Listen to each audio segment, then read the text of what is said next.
اگر آپ زیادہ ہم آہنگی چاہتے ہیں تو ہر روز یہ خوبصورت دعا پڑھنے کی کوشش کریں۔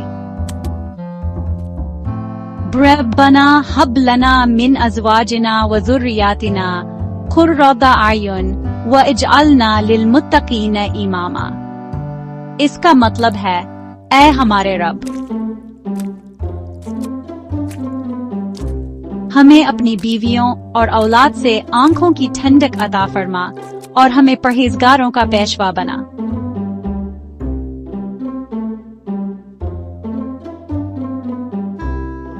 یہ سادہ دعا خاندان میں محبت بڑھانے اور غصہ کم کرنے میں مدد کرتی ہے۔ اسے روزانہ کہیں اور فرق محسوس کریں جب آپ کے گھر میں مہربانی اور سکون بھر جائے۔ اسے آزما کر دیکھیں اور جہاں آپ رہتے ہیں وہاں محبت کو پھلنے پھولنے دیں۔